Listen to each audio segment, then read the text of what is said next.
Hello guys, this is Ankit and once again welcome to W3 web school. और SEO series के इस particular video के अंदर हम लोग डिस्कस करने वाले हैं साइलो स्ट्रक्चर के बारे में। साइलो स्ट्रक्चर एक वेबसाइट आर्किटेक्चर होता है, वेबसाइट का एक स्ट्रक्चर होता है, ठीक है, जिसके बारे में हम लोग डिस्कस करने वाले हैं। उससे पहले ये एसईओ सीरीज़ का 25वां वीडियो है और इसके पहले भी हम काफ़ी सारे इन्फॉर्मेशनल वीडियोज़ कर चुके हैं और इस चैनल के ऊपर एसईओ की ये एक इन डेप्थ सीरीज़ चल रही है। सो मेक श्योर कि अभी तक आपने चैनल को सब्सक्राइब नहीं किया है तो अब आप चैनल को सब्सक्राइब कर लें, क्योंकि अब चैनल के ऊपर एसईओ से रिलेटेड प्रैक्टिकल वीडियोस आने वाली हैं। सो ताकि आप प्रैक्टिकल वीडियोस ना मिस कर जाओ, उसके लिए आपको चैनल को सब्सक्राइब करना पड़ेगा।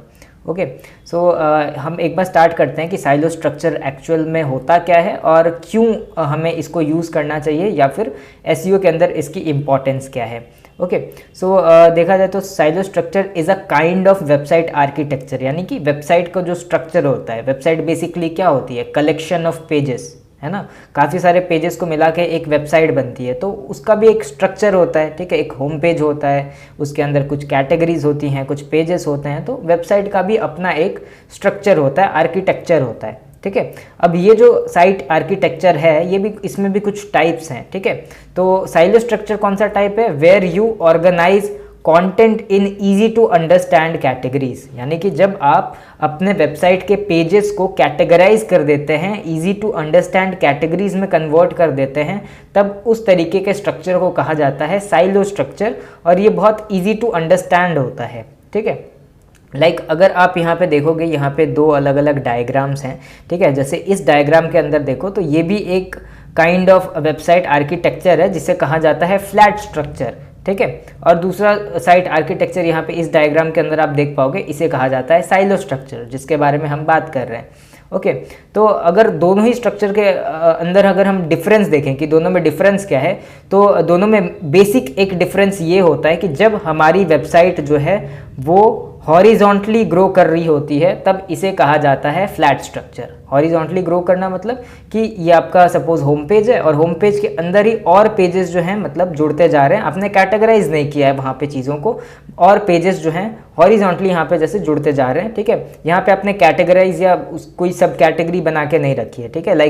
ये एक कैटेगरी पेज होता है और इसके अंडर कुछ पेजेस होते हैं, तो ये नहीं किया है। आप जस्ट कोई भी पेज आता है तो वो जस्ट इनके साथ, यानी कि level 2 page, as level 2 page वो यहाँ पे जुड़ जाता है। अगर हम इसको लेवल 1 पेज माने और इसको लेवल 2 पेज माने, तो एज लेवल 2 पेज वो यहाँ पे ऐड हो जाता है। तो इसे कहा जाता है फ्लैट स्ट्रक्चर, मतलब कि जब आपकी वेबसाइट जो है वो हॉरिजॉन्टली ग्रो कर रही होती है, ठीक है। और अगर वहीं पे देखें साइलो स्ट्रक्चर के अंदर क्या होता है, तो यहाँ पे जब हमारी वेबसाइट वर्टिकली ग्रो कर रही होती है, वर्टिकली मतलब जैसे कि मान लेते हैं कि आपका होम पेज है, यानी कि अगर हम इसको मान लें लेवल 1 पेज, ठीक है। उसी तरीके से अगर हम इसको मान लेते हैं लेवल 2 पेजेस, बट ये क्या है, ये अलग अलग कैटेगरीज हैं, ठीक है। कैटेगरीज होने का मतलब कि जैसे मान लेते हैं ये डिजिटल मार्केटिंग रिलेटेड कोई पेज है, इसके अंदर हमने कोई कैटेगरी पेज बना दिया, एसईओ, सोशल मीडिया, पीपीसी, इस तरीके से हमने अलग अलग कैटेगरीज बना के रखी हैं, जस्ट फॉर एग्जांपल, ठीक है।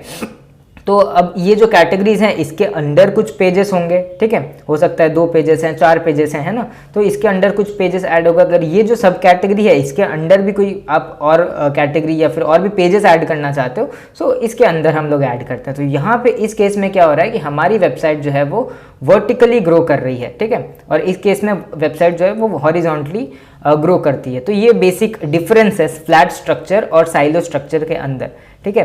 अब हम देखते हैं कि साइलो स्ट्रक्चर की इंपॉर्टेंस क्यों है, ठीक है।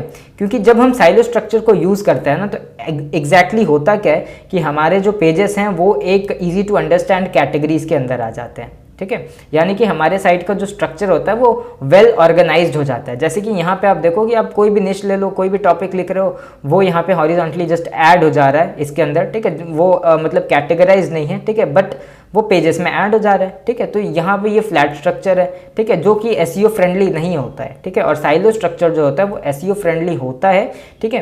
काफ़ी सारे रीजन से इसके बारे में हम अभी डिस्कस करेंगे, ठीक है। बट अगर यहाँ पे हम लोग देखें तो ये हमारे वेबसाइट के स्ट्रक्चर को एकदम नीट एंड क्लीन बनाता है, ठीक है, काफ़ी ईजी टू अंडरस्टैंड बना देता है ना। कि ये एक कैटेगरी है और इस कैटेगरी का जो भी सब्जेक्ट है, इससे रिलेटेड पेजेस जो हैं इसके अंडर मिल जाएंगे, ठीक है। ये जो दूसरी कैटेगरी है, इससे रिलेटेड पेजेस जो हैं उसके अंडर मिल जाएंगे, ठीक है। जैसे ई कॉमर्स वेबसाइट के ऊपर भी आप देखोगे तो कैटेगरी, सब कैटेगरीज के एग्जांपल आपको दिख जाएंगे, है ना।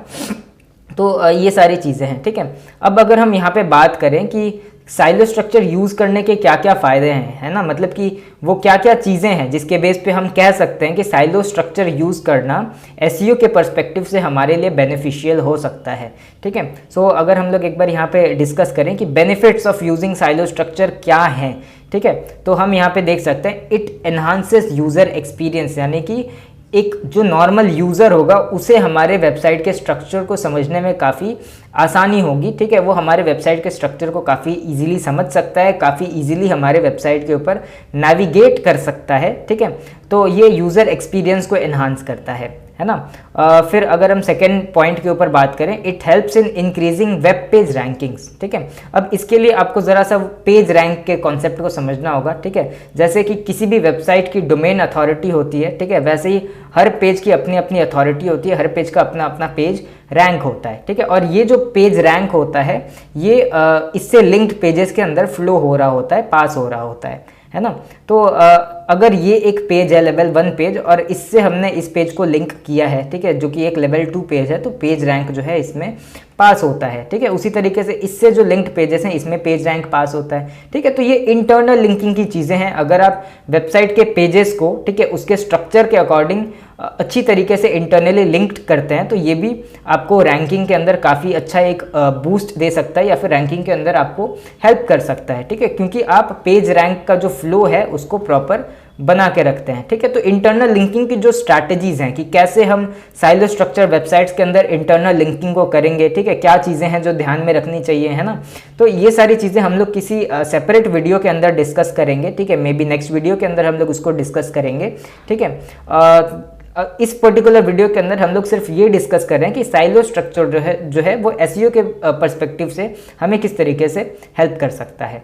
Okay, so mainly it helps in increasing web page rankings. जब पेज रैंक जो है सारे पेजेस के अंदर प्रॉपरली फ्लो होगा, ठीक है, पेज रैंक का जो फ्लो है हम उसे प्रॉपर बनाए रखेंगे, सो हमारे वेब पेज की रैंकिंग भी जो है वो अफेक्ट होती हैं, ठीक है। उसके बाद यहाँ पे अगर देखें, it creates a logical site hierarchy, यानी कि हमारे वेबसाइट की एक लॉजिकल हिरार्की बनती है, ठीक है, हमारे वेबसाइट का एक लॉजिकल स्ट्रक्चर बनता है, ठीक है, जिसे कोई भी यूजर देख के समझ सकता है या फिर कोई भी एक क्रॉलर आता है उसे भी हमारे पेज के स्ट्रक्चर को समझने में काफ़ी आसानी होती है, ठीक है। सो इसके लिए भी हमें साइलो स्ट्रक्चर को यूज़ करना चाहिए, ठीक है। अगर नेक्स्ट पॉइंट की बात करें, it helps crawler to understand website architecture and discovering new pages, यानी कि जब हम साइलो स्ट्रक्चर को यूज़ करते हैं तो क्रॉलर को भी हमारे वेबसाइट के आर्किटेक्चर को समझने में काफ़ी आसानी होती है, ठीक है। और वो काफ़ी इजीली जब हम प्रॉपर इंटरनल लिंकिंग वगैरह करते हैं, ठीक है, तो वो काफ़ी इजीली हमारे जो नए पेजेस ऐड हो रहे हैं, ठीक है, उन्हें भी डिस्कवर कर सकता है, ठीक है। तो ये भी एक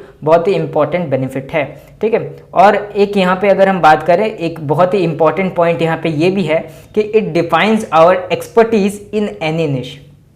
ओके, तो एक्सपर्टीज हम कैसे शो करते हैं, मतलब कि अगर हमारा कोई पेज है, ठीक है, हमारी कोई वेबसाइट है जिसके ऊपर हम किसी निश के ऊपर लिख रहे हैं और उसके अंदर हमने कैटेगरीज बना के काफ़ी इन डेप्थ उसके ऊपर पेजेस बना के रखे हैं, ठीक है, यानी कि लेवलिंग करके रखी है हमने, स्टेजिंग करके रखी है, ठीक है। ये लेवल 1 पेजेस हैं, इसके अंडर आते हैं लेवल 3 पेजेस, लेवल 4 पेजेस, हमने लेवलिंग करके रखी है, ठीक है, यानी कि काफ़ी डेप्थ में आप चीज़ों को कवर कर रहे हैं, ठीक है। तो ये आपकी एक्सपर्टीज़ को शो करता है और अभी के टाइम पे एक्सपर्टीज़ किसी भी कंटेंट के अंदर या किसी भी कंटेंट के अंदर आप कितना इन डेप्थ वहाँ पे कंटेंट प्रोवाइड करते हो, ये कितना इंपॉर्टेंट है, इसको हमने समझ लिया था जब हमने हेल्पफुल कंटेंट अपडेट के वीडियो को डिस्कस किया था। अभी तक आपने वो वीडियो नहीं देखा है तो मेक श्योर कि आप वो वीडियो पहले देख लीजिए, सो आप भी समझ जाएंगे कि किसी भी कंटेंट के अंदर अपनी एक्सपर्टीज़ को शो करना क्यों इंपॉर्टेंट होता है। सो मेक श्योर आप वो वीडियो एक बार देख लीजिए। ओके, सो ये जो साइलो स्ट्रक्चर होता है इसके थ्रू इजीली हम अपने एक्सपर्टीज़ को शो करते हैं, क्योंकि हम अपने निश के बारे में जो भी हमारे टॉपिक्स हैं, ठीक है, हम काफ़ी इन डेप्थ वहाँ पे कवर कर रहे हैं, काफ़ी इन डेप्थ, क्योंकि हम इसके अंदर लेवलिंग कर रहे हैं, काफ़ी पेजेस यहाँ पे हम बनाते हैं, ठीक है, कैटेगरी वाइज। सो हम काफ़ी इन डेप्थ चीज़ों को कवर कर रहे हैं, ठीक है, जो कि फ्लैट स्ट्रक्चर में नहीं होता है, ठीक है। तो ये कुछ इंपॉर्टेंट बेनिफिट्स है कि क्यों हमें साइलो स्ट्रक्चर यूज़ करना चाहिए, इस तरीके का वेबसाइट का आर्किटेक्चर आपका होना चाहिए, ठीक है, क्योंकि ये बहुत ही एसईओ फ्रेंडली होता है, ठीक है, और इससे क्रॉलर को भी और एक यूज़र को भी आपके वेबसाइट के स्ट्रक्चर को समझने में काफ़ी आसानी होती है। तो बहुत ही छोटा सा टॉपिक है बट इसकी बहुत ही ज़्यादा इंपॉर्टेंस है अगर आप इसको ठीक तरीके से समझो तो। सो आई होप कि ये टॉपिक आपको बहुत ही क्लियरली समझ में आया होगा, ठीक है। और आपको इससे रिलेटेड अगर कोई भी डाउट्स हैं आप कमेंट सेक्शन में पूछ सकते हैं, ठीक है। और इसी से रिलेटेड जो इंटरनल लिंकिंग की जो स्ट्रैटेजीज़ हैं या फिर क्या चीज़ें हैं जो हमें इंटरनल लिंकिंग में ध्यान देनी चाहिए, इसे हम आगे के वीडियोज़ में कवर करेंगे। सो इस वीडियो के लिए इतना ही, मिलते हैं नेक्स्ट वीडियो में। Till then bye.